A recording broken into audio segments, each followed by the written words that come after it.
Ben Francis 2012 में एक pizza delivery करने वाले और कॉलेज के छात्र थे।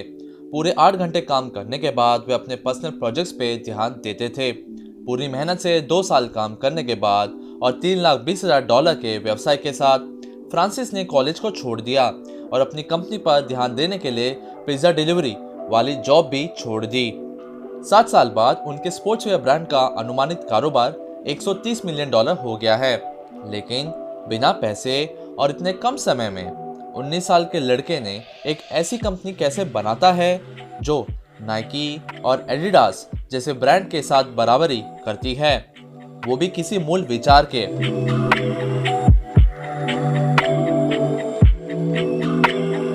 बेन फ्रांसिस ने फिटनेस की दुनिया में काफी सारे बिजनेस शुरू करे।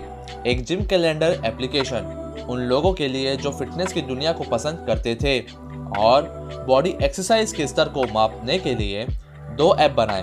उनमें से एक की $10,000 की कमाई भी थी, पर फिर भी वह सफल नहीं रहा।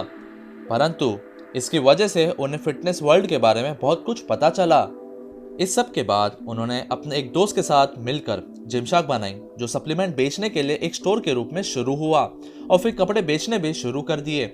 क्योंकि उनके पास इन्वेंट्री रखने के पैसे नहीं थे, इसलिए उन्होंने ड्रॉप शिपिंग की इस्तेमाल किया। प्रॉफिट मार्जिन हर ऑर्डर पर बहुत कम था, परंतु उसकी वजह से वे पैसे बचाने में भी कामयाब रहे।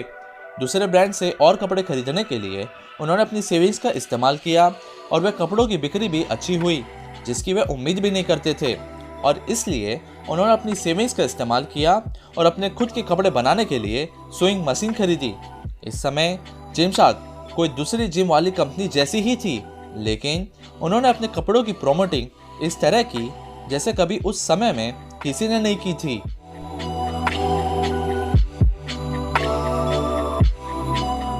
उन्हें फिटनेस की दुनिया से बहुत प्यार था और इसीलिए उन्होंने अन्य जिम जाने वाले यूट्यूब चैनल्स को देखना शुरू कर दिया, जो उनकी लाइफस्टाइल, उनके द्वारा उपयोग किए जाने वाले उत्पाद और वे अपने आप को ट्रेन कैसे करते हैं, ये सब जानने के लिए। फ्रांसिस और उनके दोस्त जिम की यूट्यूब वीडियोस देखने में घंटों बिताते थे और वे फिर अपने बनाए हुए जिम के कपड़े उन्हें आभार व्यक्त करने के लिए फ्री में भेजने लगे। फिर वही यूट्यूब चैनल्स उनके कपड़े वीडियोस में दिखाने लगे, जो एक नया मार्केटिंग मॉडल बना आगे जाके, जिसे हम इन्फ्लुएंसर मार्केटिंग के नाम से जानते हैं। उन्हें ऐसा लगा कि जब इन्फ्लुएंसर्स ने उनके उत्पादों को अपने यूट्यूब चैनल पर दिखाया तो उनकी बिक्री बढ़ने लगी, और इसीलिए फिर वे अलग अलग इन्फ्लुएंसर्स को अपने कपड़े भेजने लगे। और तब उन्हें एक आइडिया आया, एक ऐसी इवेंट का निर्माण करें जहां इन्फ्लुएंसर्स अपने फैंस के साथ बातचीत कर सकें। उन्हें ऐसा लगा कि बॉडी बिल्डिंग के इवेंट्स बहुत बोरिंग होते हैं, तो उन्होंने एक जगह रेंट पे ले ली, वहाँ एक नई क्लोथिंग लाइन तैयार की और उनके साथ काम करने वाले इन्फ्लुएंसर्स को फैंस के साथ बातचीत करने के लिए भी इनवाइट किया। उन्होंने अपने कपड़ों को बढ़ावा देने के लिए एक नया तरीका बनाया। स्ट्रेटेजी तो इवेंट के लिए एक एम्बेसडर लाने की थी। इन्फ्लुएंसर पूरी दुनिया में घूमते हैं और अपने फैंस से मिलते हैं, और इससे जिमशार्क को लोकप्रियता मिलती है। अभी उनके 18 इन्फ्लुएंसर्स और 20 मिलियन फैंस हैं। उनके बिजनेस में अभी भी उतार चढ़ाव होते हैं, लेकिन वे उन बड़े ब्रांड के साथ बराबरी करने में सक्षम हैं जो वर्षों से बाजार में हैं। ऐसे काफी सारे ब्रांड हैं जिन्होंने उनकी मार्केटिंग स्ट्रेटेजी की नकल की है और इसकी वजह से उनका बिजनेस कामयाब भी हुआ है। जैसे कि फैशन नोवा, जो एक ऑनलाइन ब्रांड है। फैशन नोवा ने इन्फ्लुएंसर मार्केटिंग 2016 में शुरू की थी और अब उनके पास खुद एक इन्फ्लुएंसर प्रोग्राम है, फैशन नोवा पार्टनर।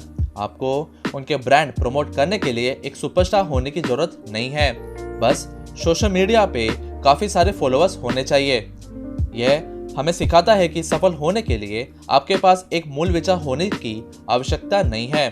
कभी कभी आपको बस एक मार्केटिंग आइडिया होना चाहिए जिससे आप अपने दर्शकों से जुड़ सकें। इसके अलावा पैसा या समय ना होना तो एक बिजनेस को शुरू न करने के लिए सिर्फ बहाना है। यदि आप सच में कुछ हासिल करना चाहते हैं तो आप इसे करने के तरीके खोज लेंगे।